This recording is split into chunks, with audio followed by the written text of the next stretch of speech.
Hello friends, नमस्कार। मैं सिकंदर कुमार आप सभी का स्वागत करता हूं।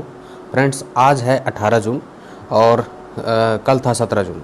तो कल और आज का, कल के न्यूज़पेपर में भी कुछ खास नहीं था और आज के न्यूज़पेपर में भी कुछ खास नहीं है। एक दो आर्टिकल था जो कि हम लोगों के लिए महत्वपूर्ण था, सिविल सेवा के दृष्टिकोण से, बीपीएससी सिविल सेवा ऑफिसर्स के दृष्टिकोण से महत्वपूर्ण था।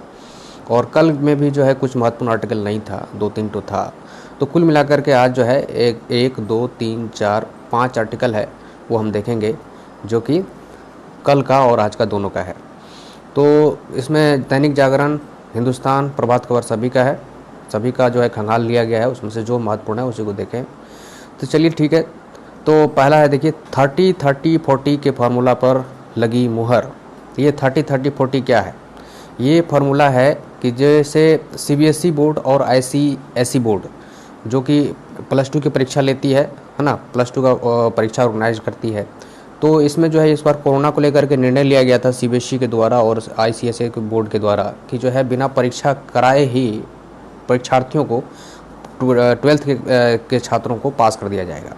तो इसमें जब मामला सुप्रीम कोर्ट गया तो सुप्रीम कोर्ट में जो है इस पर निर्णय आया और सुप्रीम कोर्ट जो इस पर मुहर लगा दिया।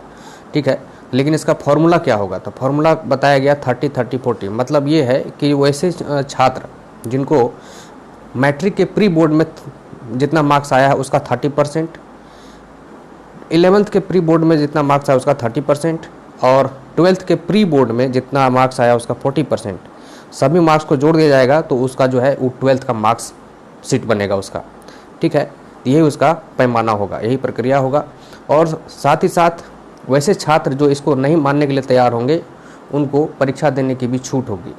तो वो परीक्षा भी दे सकते हैं, लेकिन उसमें एक शर्त है, जो परीक्षा देंगे तो परीक्षा में जितना अंक उसको आएगा तो वही अंक मान्य होगा, ये वाला अंक तब मान्य नहीं होगा।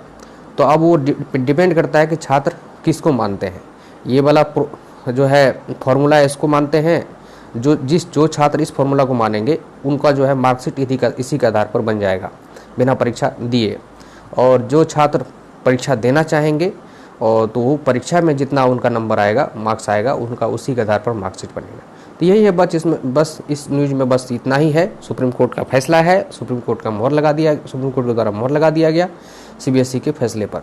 ठीक है ना। तो ये है 7 सरकारी कंपनियों में बटेगा ऑर्डिनेंस फैक्ट्री बोर्ड। इसका मतलब ये है केंद्रीय कैबिनेट का भी बैठक हुई थी और इसमें प्रधानमंत्री की अध्यक्षता में केंद्रीय कैबिनेट की बैठक होती है।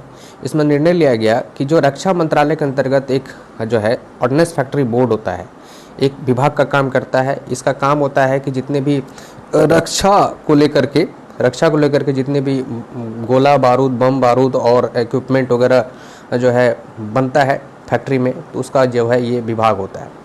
तो इस विभाग को तोड़ करके जो है ऐसे समझिए कि जो है 7 सरकारी कंपनियां, मतलब पब्लिक सेक्टर अंडरटेकिंग के अंतर्गत बनाया जाएगा।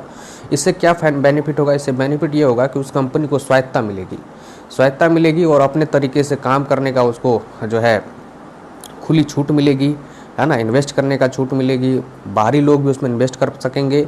इस तरह का उसमें है स्वतंत्रता मिलेगी, उसमें जो है एक बाजार के साथ वो प्रतिस्पर्धा कर सकेगा, है ना।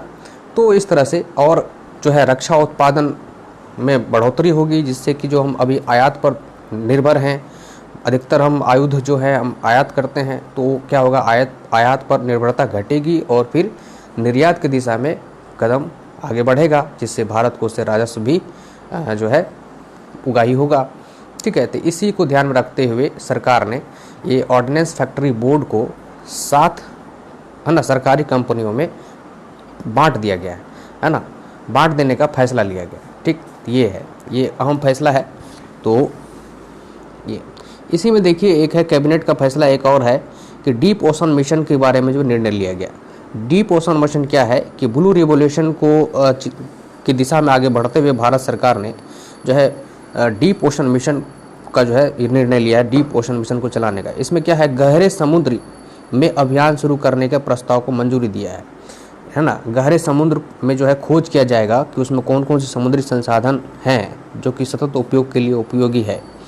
तो वो जो है समुद्र में टेक्नोलॉजी विकसित करने के लिए डीप ओशन मिशन शुरू करने का प्रस्ताव मंजूरी दी है। मतलब इस तरह के जो गहरे समुद्र में जो भी संसाधन है, खनिज है, उनकी खोज के लिए टेक्नोलॉजी को जो उसमें लागू करने के लिए, टेक्नोलॉजी को उसमें जो है प्रौद्योगिकी विकसित करने के लिए, टेक्नोलॉजी विकसित करने, डेवलप करने के लिए जो है इस तरह का योजना जो है भारत सरकार ला रही है, डी पोषण मिशन। ठीक है, तो ये अहम फैसला है कैबिनेट का। अगला देखिए, जलवायु के अनुरूप खेती नहीं बदली तो होगा बड़ा नुकसान। ये है, ये भी जो है भारत सरकार के द्वारा ये जो है एक आकलन किया गया, समीक्षा किया गया। होता क्या है कि कहीं कहीं पर जलवायु के अनुरूप खेती नहीं होती है, जिसके कारण जो है नुकसान होता है जलवायु पर। क्या होता है, जैसे मान लीजिए जिस क्षेत्र में पानी की कमी है ना, धरती के अंदर भी पानी का लेयर का जो है बहुत नीचे जा चुका है, फिर भी वहाँ पर वैसे क्रॉप उगाए जाते हैं जिसमें जो पानी अधिक खर्च होती है। तो वैसे क्रॉप को उगाने में पानी का अधिक दोहन हो जा रहा है। तो इसलिए सरकार जो है इस पर गंभीरता जताते हुए एक परिवर्तन चाहती है क्रॉप के पैटर्न पर। तो क्रॉप के पैटर्न पर परिवर्तन चाहती है कि जहाँ पर जैसा जलवायु हो वैसा उसी के अनुकूल वहाँ पर खेती वैसा ही हो, इस तरह का सरकार चाह रही है। तो इसके लिए बहुत सारे चीज़ तैयार करने होंगे, यही चीज़ है।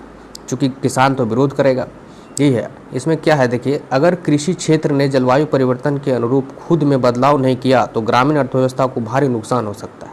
इसके मद्देनजर सरकार को कुछ और बड़े अहम कदम उठाने होंगे, जिसके लिए कई उपायों पर गंभीरता से विचार किया जा रहा है। क्लाइमेटिक जोन के हिसाब से क्रॉपिंग पैटर्न बदलने की तत्काल ज़रूरत है, यही मेन मुद्दा है इस न्यूज़ का।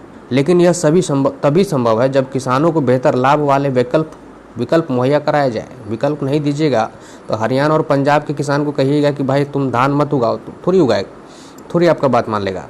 ठीक है, चूँकि धान में और ईख की खेती में ज़्यादा पानी लगता है और यूपी और हरियाणा के किसान ईख और धान ज़्यादा करते हैं, तो वो सिंचाई करते हैं जो है इरिगेशन पंपिंग से निकाल करके पानी का विदोहन करते हैं। तो ये जो है जलवायु के अनुकूल नहीं है, अनुरूप नहीं है, इसी पर जो है। लेकिन इसके वहाँ के किसान को आप धान नहीं रोपने दीजिएगा, ईख नहीं रोपने दीजिएगा, तो उसके लिए कुछ एक विकल्प तो दीजिएगा ना, तभी तो वो किसान मानेगा, यही चीज़ है। तो यही है, फ़ायदा होगा। पंजाब, हरियाणा और पश्चिम उत्तर प्रदेश में जलवायु क्षेत्र में बरसात और औसत से कम होती है, लेकिन फिर भी यहाँ पे अधिकतर किसान जो है अधिक पानी की खपत वाले फसल ही उगाते हैं, जैसे कि धान, गन्ने, ये सब उगाते हैं। तो इसलिए क्रॉप पैटर्न में बदलाव को स्वीकार करने के लिए सरकार को नीतिगत कुछ अहम फैसले लेने होंगे और उस फैसले को लेने से पहले कुछ सुधार भी करने होंगे। टेक्नोलॉजी जागरूकता लाना होगा, न्यूनतम समर्थन मूल्य को तय करना होगा, किसानों को सुरक्षा गारंटी देना होगा, है ना। तो इस तरह से है, तभी ये जो है सफल हो पाए। अगला देखिए, चीनी स्पेस स्टेशन के निर्माण के लिए उड़ान भरेंगे 3 अंतरिक्ष यात्री। जैसा कि जानते हैं कि चीन का जो है एक अंतरिक्ष मिशन के अंतर्गत जो है स्पेस में स्टेशन बनाने का योजना है। अंतरिक्ष यान शेनइयो 12 के द्वारा जो है ये जो है नेक्स्ट ईयर चीन में 3 यात्री जाएंगे और 3 महीने के तक अंतरिक्ष की कक्षा में रहेंगे ये, है ना।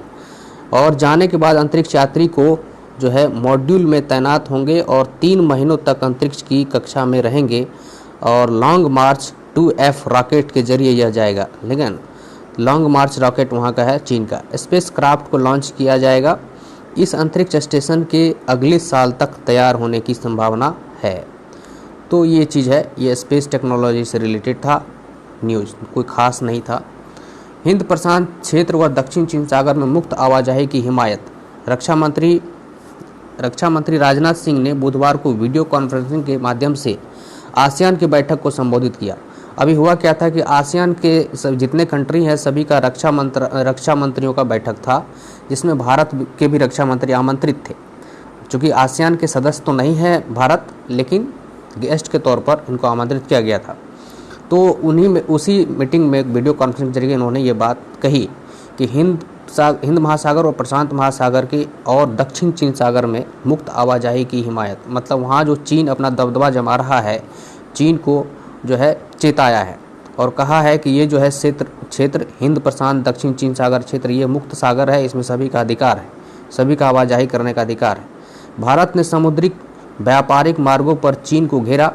अंतर्राष्ट्रीय नियमों के तहत समुद्री आवाजाही की स्वतंत्रता के रुख को दोहराया। आसियान प्लस देशों के रक्षा मंत्रियों की ये वर्चुअल बैठक थी, जिसमें राजनाथ सिंह ने विवाद की जगह वार्ता की पैरवकारी की है।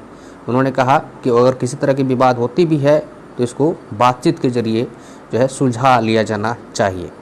ठीक है, तो यही है, खास करके दक्षिण चीन सागर में चीन जो है अपना दबदबा जमाता रहता है और आसियान कंट्री जितने हैं वो जो है इससे दहशत में रहते हैं।